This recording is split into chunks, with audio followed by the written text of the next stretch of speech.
오늘은 로마서 12장부터 해서 구원 그 이후의 삶에 대한 시리즈 마지막 17번째 말씀입니다. 구원받은 백성들은 구원받은 증거가 있다는 것이죠. 은혜 받은 사람은 은혜의 모습이 있습니다. 예수님 때문에 기뻐하고 힘들고 어려울 때뿐만이 아니라 좋을 때에도 주님을 찾는 사람인데요. 성경 말씀이 다 중요하고 다 하나님의 말씀입니다. 그러나 특별히 로마서는 믿음으로 구원받는 것이 무엇인지를 말씀해 주고 있고, 또한 구원받은 백성들이 어떻게 살아야 하는지를 잘 말씀하고 난 이후에 이제 다 마무리하기 직전이었습니다. 마지막 서기관의 붓을 놓기 전에 사도 바울이 하나님의 계시로 말미암아 받은 마지막 말씀이 복음 안에서 견고한 삶을 사는 것이었습니다. 사도 바울은 지금 이 편지를 쓰는 당시에 고린도에 있었습니다. 고린도에서 로마서를 쓰고 있었어요. 언젠가는 가보고 싶었던 그리운 교인들을 생각을 하면서 고린도에서 마지막 편지를 로마서를 쓰고 있는데, 이 편지를 들고 가는 사람은 누구이냐면 베베라고 하는 자매를 통해서 이 편지를 로마교회 성도들에게 전달을 하기를 원했습니다. 이 편지를 쓰는데 바울이 며칠이 걸렸는지 몇 달이 걸렸는지에 대한 부분은 성경에 기록이 없습니다. 마지막 인사를 하면서 지금 바울과 함께 있는 동역자들의 이야기들을 하고 그들의 이름을 밝힙니다. 우리 사랑하는 성도 여러분, 우리가 주님을 섬김에 있어서는요, 이름도 없이 빛도 없이 섬기는 것 아닙니다. 주님을 섬기는 사람들의 이름이 기억한 바 되고요, 그리고 우리의 이름이 하늘나라 생명책에 기록되어 있음을 알게 됩니다. 바울은 지금 고린도에서 로마서를 쓰는 이 당시에 8명의 사람들의 이름을 오늘 이 본문에서 거론하고 있음을 보게 됩니다. 본문 말씀 보도록 하죠. 21절입니다. 나의 동역자 디모데와 나의 친척 누기오와 야손과 소시바더가 너희에게 문안하느니라. 우리는 그전에도 보았습니다. 문안한다는 것은 단순한 인사가 아니라 마음을 다해서 그들에게 평안의 소식을 전하는 부분이었고요. 나의 동역자 디모데라고 먼저 나옵니다. 그러면 지금 이 편지를 쓰는 당시에 디모데가 함께 있다는 것이죠. 디모데는 바울을 통해서 복음을 듣게 되고 예수를 믿게 되었습니다. 그의 어머니는 유니게였으며 그의 외할머니는 로이스였습니다. 그리고 이들은 유대인들이었고 유대교를 믿는 사람들이었습니다. 그리고 그의 아버지는 헬라인이었어요. 디모데를 바울은 나의 사랑하는 아들이다, 이런 표현을 쓰면서 디모데 후서를 쓰게 됩니다. 바울이 쓴 마지막 편지 중에 하나가 디모데 후서였는데요. 정말 바울의 인생에서 잊을 수 없는 아들과 같은 친구가 바로 디모데였습니다. 그리고 디모데를 매우 사랑했음을 보게 되는데, 지금 이 순간에 디모데를 가리켜서 뭐라고 표현하고 있나요? 아들이라고 표현하지 않고요, 나의 동역자라고 표현하고 있음을 보게 됩니다. 나이에 상관없이 복음의 동역자들입니다. 먼저 누가 예수를 믿은 사람이냐, 이것과 상관없이 예수 그리스도 안에 있는 사람들이 함께 동역하고 주님을 섬기는 부분에 있어서 동역자였어요. 그리고는 세 사람의 이름을 더 기록을 합니다. 나의 친척 누기오와 야손과 소시바더가 너희에게 문안하느니라. 실질적으로 바울의 친척이 아니었습니다. 바울은 자기의 어머니가 아니었던 사람을 어머니라고 표현했던 것은 친밀감을 이야기를 했고요, 친척이라고 하는 이 속에서 진짜 렐러티브에 된 친척이 아니라 아마 같은 동족이라고 하는 의미의 친척의 표현을 쓴 것 같습니다. 누기오와 야손과 소시바더가 너희에게 문안한다라고 기록하고 있습니다. 그리고 그 다음에 누가 나오느냐 하면 16장 22절을 보시게 되면 이 편지를 기록하는 나 더디오도 주 안에서 너희에게 문안하노라, 이렇게 나와 있어요. 여러분, 로마서는 바울이 기록을 했지만 그러나 좀 더 정확하게 이야기를 하면 바울이 말을 하고 기록하는 사람이 딴 사람이 있었습니다. 스크라이버들이 있었다는 거죠. 그 당시에는 이 편지나 이 글들을 파피루스에 쓰게 되었습니다. 동물의 가죽이나 혹은 풀을 말려서 그것을 엮어서 종이 대용으로 썼기 때문에 이 글씨를 잘 쓰는 사람들이 있었어요. 그러니까 바울이 이야기를 하면 바울의 하는 이야기를 받아 쓰는 사람들이 있었다는 거죠. 근데 그 받아 쓰는 사람이 누구였냐면 도디오라고 하는 사람이었습니다. 실질적으로 바울의 편지를 받아 쓴 사람의 이름이 여기에 처음 나오는데요. 고린도전서 마지막 16장에 보게 되면 바울이 이런 표현을 씁니다. 나 바울은 친필로 너에게 문안하노니, 이런 표현을 써요. 그럼 지금까지 고린도전서를 기록했을 때 누가 다른 사람이 기록을 하다가 거의 끝부분에 가서 바울이 붓을 잡았어요. 그리고는 실질적으로 바울의 붓을 가지고 기록을 했다. 이 표현은 내가 마지막에 이 편지에 어떤 디케이를 할 수 있도록 내가 이거 여기에 사인한다고 하는 표현입니다. 그런데 이 바울이 지금까지 기록하느라 수고한 더디오에게 아마 이렇게 했을 수도 있습니다. 너도 한마디 쓰면 좋겠다. 아마 그랬을 수도 있어요. 그동안 얼마나 고생했겠어요? 너도 한마디 써라. 그러니까 22절 다시 한번 보죠. 그래서 본인이 직접 쓰는 것처럼 이 이야기를 합니다. 이 편지를 기록하는 스크라이버입니다.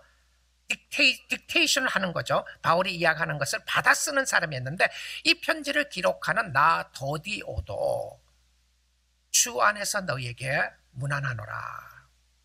제임스 보이스 목사님이 기록한 로마서 주석에서 재미있는 이야기를 하게 됩니다. 더디오라고 하는 이름은 실질적인 이름이 아니라는 거예요. 그 당시에 보이 넘버 3, 세 번째 아이라고 하는 표현의 더디오였습니다. 이 세 번째 아이 나오고 그 다음에 네 번째 아이가 나오는데 네 번째 아이 구아도, 꽈트로스, 스페니쉬에 대한 네 번째 표현에 나왔던 표현으로 이야기를 하면 구아도라고 하는 보이 넘버 3, 보이 넘버 4, 그러면 이 사람이 누구였냐면 노예였다는 거예요. 자기의 소유권도 없고 누군가에 의해서 노예 생활을 해야 될 이 사람이 더디오라고 하는 사람이 대로마서를 대필한 사람이었습니다. 그런데 그가 꼭 하고 싶었던 표현이 있었던 것 같아요. 주 안에서 너희에게 문안하노라. 얼마나 기뻤겠습니까? 우리는 신분이 다르고 사회적인 지위와 형편이 다 다르다고 할지라도 우리는 주 안에서 형제 자매들입니다. 자, 근데 이 배경을 보게 되면 그가 누구 집의 종이었는지를 알 수가 있습니다. 누구 집의 노예였나요? 23절을 봅니다. 나와 온 교회를 돌보아주는 가이오도, 지금 바울이 어디에 있습니까? 가이오라고 하는 사람의 집에 머물고 있어요. 그리고 가이오라고 하는 사람 집에 고린도 교회가 있었습니다. 그러면 그 당시에 교회를 모일 때는 가정집에 모이게 됐는데요. 이 가이오라고 하는 사람이 굉장히 부자였던 것 같아요. 그래서 이 가이오가 너희에게 문안하고 이 성의 재무관 에라스도와 형제 고아도도 너희에게 문안하느니라. 그러면 이 성, 고린도 성입니다. 고린도 성의 재무를 담당한 시의원이 예수 믿는 사람이었어요. 예수를 믿게 됐다는 것이죠. 그리고 그도 함께하고, 그리고 바울은 쓰지 않던 표현을 이 사람에게 씁니다. 고아도, 보이 넘버 4입니다. 네 번째 아이, 네 번째 어린아이 소녀에게 붙이는 표현이 형제라고 하는 표현을 붙이고 있음을 보게 됩니다. 교회는 다 예수 그리스도 이름으로 예수님 때문에 모이는 곳이 교회입니다. 환경이 다르고 배경이 다르고 사회적인 지위와 신분이 달라도 우리는 형제 자매들입니다. 여러분 기억하셔야 합니다. 우리는 다 주 안에서 한 형제고 주 안에서 우리가 주님을 섬기고 있기에 담대하게 주님을 섬길 수가 있습니다. 자, 복음 안에서 견고하게 사는 삶은 주의 복음을 위하고 복음을 사랑하는 동역자들이 필요합니다. 그래서 여러분 교회가 참 중요해요. 견고하게 세운다고 하는 이 이야기가 있다는 것은 무너지게 하는 세력이 있다는 것을 암시해 줍니다. 경고하지 않도록 하는 부분이 있다는 것이죠. 바울은 이미 교회 안에서 사단의 역사가 있음을 경고했습니다. 하나님의 교회, 로마 교회 안에도 사단의 역사가 있음을 경고해 줬고, 여러분의 영혼을 파괴하고 멸망시키고자 하는 악의 세력이 있음을 경고해 주었어요. 그리고는 우리의 영혼을 세우는 것이 무엇인지를 말씀으로 가르쳐 줍니다. 로마서 16장 26절을 보겠습니다. 이제는 나타나신 바 되었으며, 그리고 제가 좀 스킵했어요. 마지막 문장을 한번 보겠습니다. 이 복음으로 너희를 능히 견고하게 하실, 여러분의 영혼을 견고하게 하는 것이 무엇이냐면 하나님의 복음입니다. 이 복음이 우리의 영혼을 든든하게 세우는 것이 무엇입니까? 복음입니다. 여러분, 복음이 뭔가요? 좋은 소식이죠. 굿뉴스인데요. 이 굿뉴스라고 하는 성경의 의미는 예수 그리스도가 우리의 복음입니다. 좋은 동력자들이 필요하지만 그 좋은 동력자가 복음 안에 있어야 하고, 결국 세우는 것은 사람이 아니라 복음입니다. 여러분의 마음을 흔들고, 우리 모두가 다 약한 사람들입니다. 우리는 쉽게 좌절하고 절망하게 됩니다. 이것이 자기의 문제일 때는 말입니다. 남의 문제일 때는 우리가 강한 척 할 수 있을지 몰라도, 나에게 문제가 생기고 어려움이 생기게 되면 우리 모두 다 약한 사람들이에요. 그런데 여러분을 세우는 것은 예수 그리스도의 복음인데, 물질도 아니고 성공과 실패도 아니고 친구들도 아니고, 결국은 여러분의 영혼을 세우는 것은 예수 그리스도의 복음입니다. 복음 안에서 견고하게 살 수 있기를 주님의 이름으로 축복드립니다. 근데 사도 바울이 이 복음을 이야기하다가 이런 표현으로 말하고 있으면 참 신비하고 좀 신기하게 나오는 표현이 있습니다. 로마서 16장 25절인데요. 25절을 보게 되면 이렇게 이야기합니다. 나의 복음과 예수 그리스도를 전파함은 영세전부터 감추었다가, 어떤 학자는 이렇게 이야기를 해요. 바울이 이거 잘못 표시한 것 아니냐. 예수의 복음이라고 하는 표현을 쓰지 않고 나의 복음이라고 하는 표현을 쓴 것이 혹시 듣다가 잘못 기록한 것이 아닌가. 그럴 수 없습니다. 여러분, 성경은 1.1획도 변함없는 하나님의 말씀이라는 것을 우리가 믿고 있는데, 바울이 이 표현 속에서 나의 복음이라고 쓴 것은 예수의 복음이 아니라 왜 나의 복음이라고 했을까? 바울은 이미 밝혔습니다. 복음은 오직 예수 그리스도밖에 없다는 것을 알고 있었습니다. 그런데 바울이 이 복음을 가리켜서 나의 복음이라고 고백했던 것은 복음이 자기의 삶 속에 incarnate 됐다는 겁니다. 복음이 자기의 복음으로 와닿았다는 것이죠. 우리 어머니의 복음이 아니고, 장로님의 복음이 아니라, 목사님의 복음이 아니라, 내 남편, 내 아내의 복음이 아니라, 이것은 나의 복음이다. 내 삶 속에 왔다는 표현을 이야기해주고 있다는 것이죠. 예수의 생명이 나의 생명이고, 죽어 있었던 나를 살려주신 것이 나에게 오신 하나님의 은혜였고, 이것은 곧 나의 복음이다. 확고한 신앙을 고백하는 것이었습니다. 시편 42편 5절 말씀을 한번 확인해 보기를 원하는데요. 네가 어찌하여 낙심하며 어찌하여 내 속에서 안해하는가. 누구에게 하는 소리입니까? 내 영혼에게, 자신의 영혼입니다. 누가 흔들리죠? 내가 흔들리는 거예요. 내가, 여러분이 흔들리는 거예요. 자기 자신이 흔들리는 거예요. 내 영혼아, 네가 어찌하여 낙심하며 어찌하여 네 속에서 불안해하는가. 이게 인간입니다. 우리는 불안하고요, 우리는 낙심됩니다. 우리는 좌절합니다. 우리는 힘들고 어려운 길을 걸어갈 때가 있습니다. 그때 자기의 영혼에게 전하는 복음의 메시지입니다. 여러분, 영혼에게 외치십시오. 힘들고 어려울 때 내 영혼아 어찌하여 이렇게 되었느냐. 네가 왜 이렇게 낙심하고, 네가 왜 이렇게 좌절하고, 너가 왜 이렇게 절망하고 있는가. 너는 하나님께 소망을 두라. 그가 나타나 도우심으로 말미암아 내가 여전히 찬송하리로다. 할렐루야입니까? 자, 주님을 찬양하는 거죠. 주님을 찬양합니다. 하나님께 소망을 두고 그가 나타나 도우심으로 말미암아 여전히 찬송하리로다.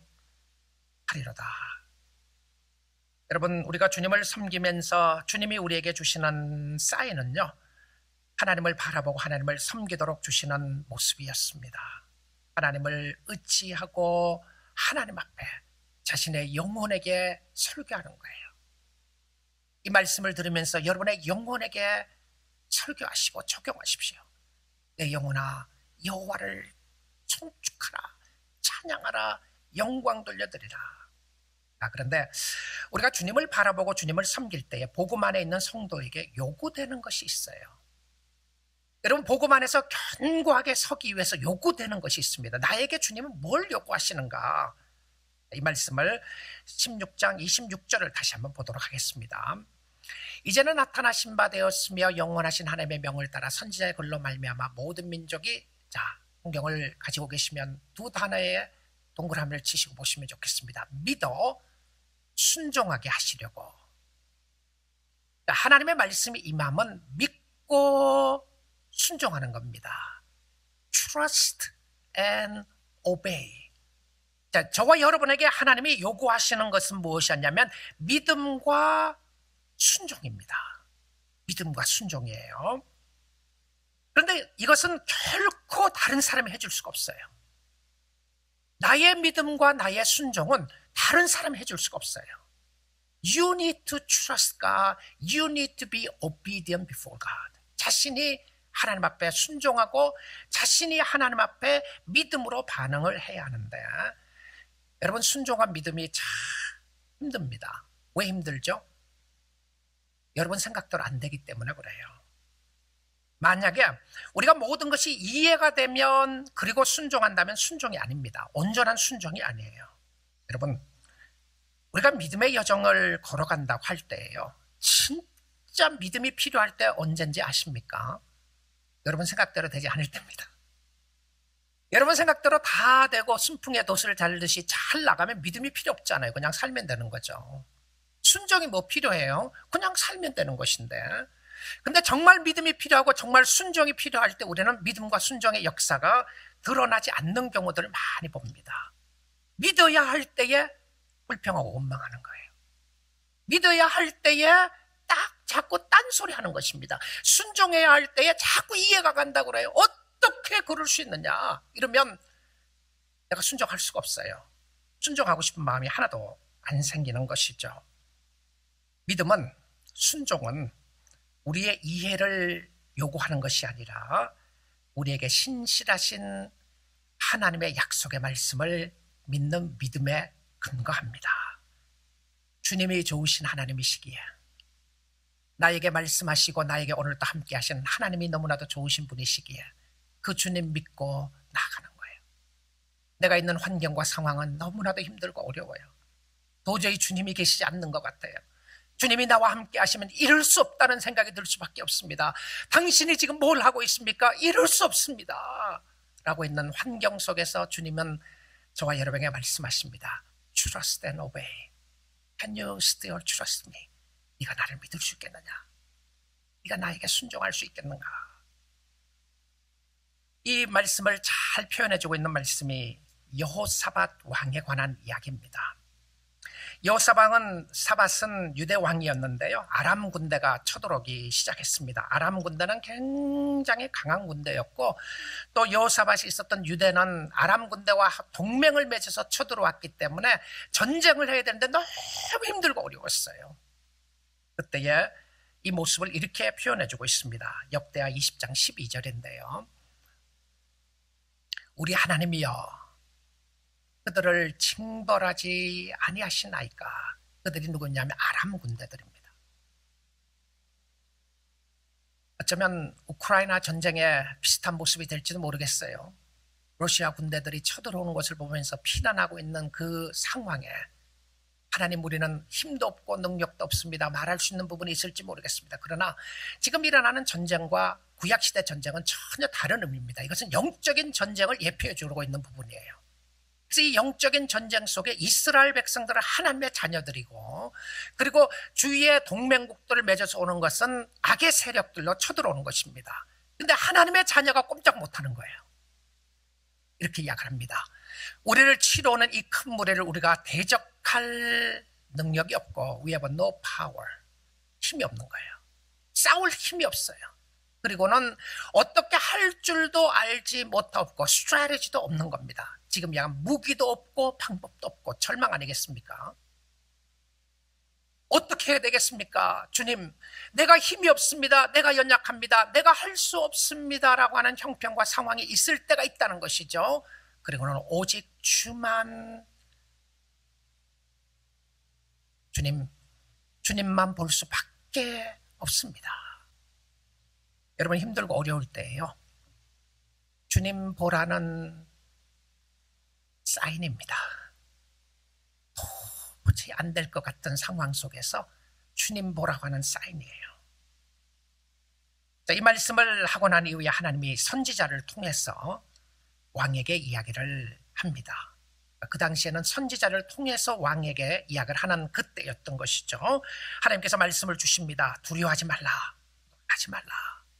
Do not be afraid. Do not be afraid. 이 전쟁은 너에게 속한 것이 아니라 나에게 속한 것이라고 확인시켜 주시고요. 그리고는 이 소식을 들은 왕은 백성들을 모으기 시작합니다.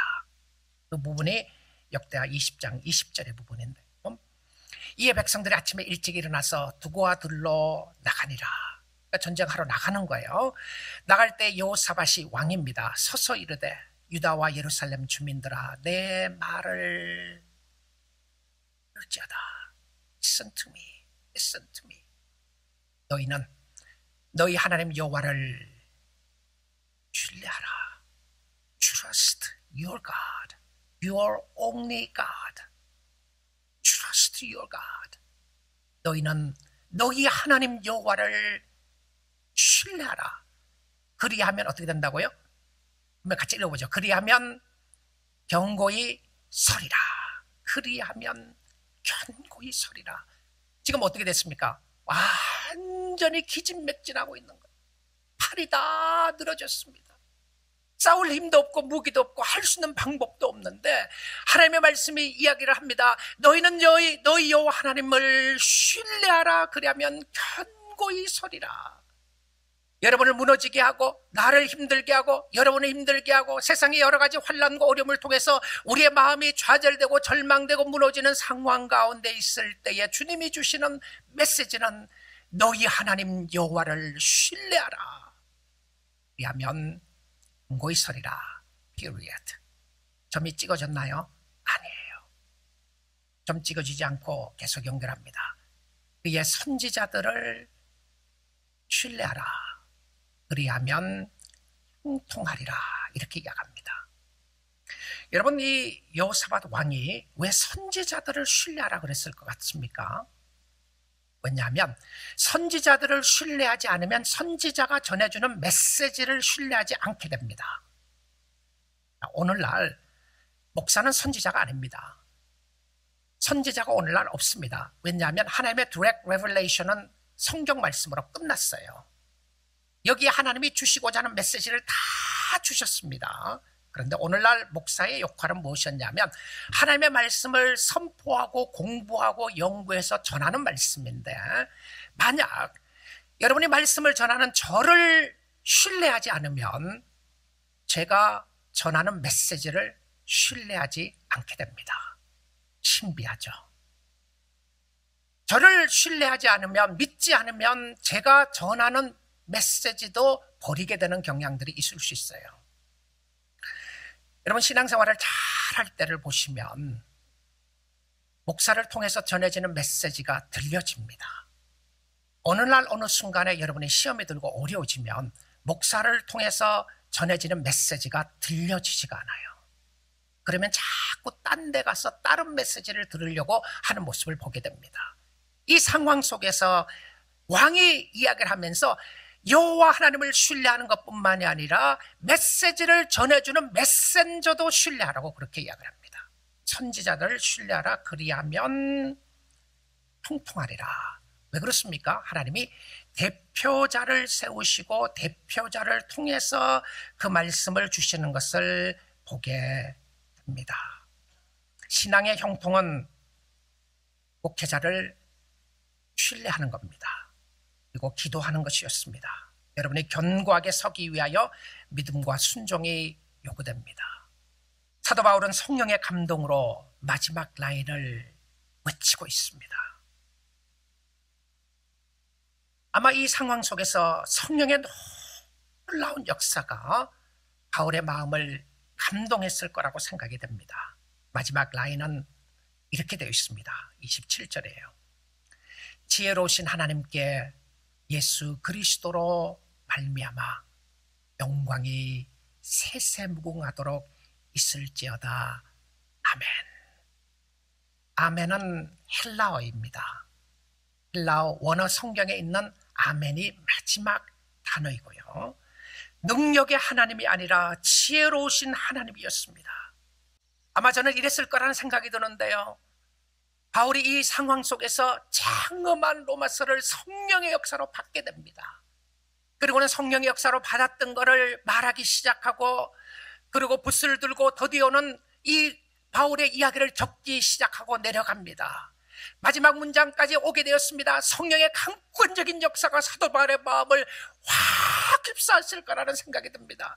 그리고는 자리에 벌떡 일어나서 손을 높이 들며 찬양했을 것이라고 생각합니다. 지혜로우신 하나님께 예수 그리스도로 말미암아 영광이 세세무궁토록 있을지어다. 아멘. 그리고 서기관이 점을 찍었습니다. 마지막 끝이 하나님의 지혜에 있었습니다. 유일하신 지혜를 가지신 하나님께 영광을 돌릴지어다. 모든 영광 하나님께.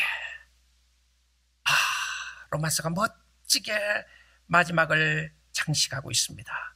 사랑하는 성도 여러분,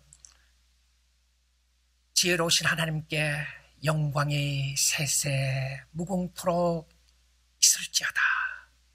우리의 인생의 처음부터 끝까지 오직 주의 영광입니다. 지금 살아있는 것도 주님의 영광이고, 지금 우리가 일을 하는 것도 주님의 영광이고, 우리가 건강한 것도 주님의 영광이고, 우리가 육신의 연약함도 주님의 영광이고, 그는 손을 벌쩍 들며 외쳤습니다. 모든 영광 세세무궁토록 당신이 받으시기를 원합니다. All glory goes to you, forever and ever. 영원 무궁토록 영광을 받으실 하나님, 할렐루야, 아멘, 감사, 찬양하는 역사였습니다. 사랑하는 성도 여러분, 복음 안에서 굳건히 드셔서 모든 영광 하나님께, 하나님을 기뻐하고 하나님께 감사드리며 하나님을 섬기는 주의 몸된 모든 백성 다 될 수 있기를 주님의 이름으로 축복드립니다.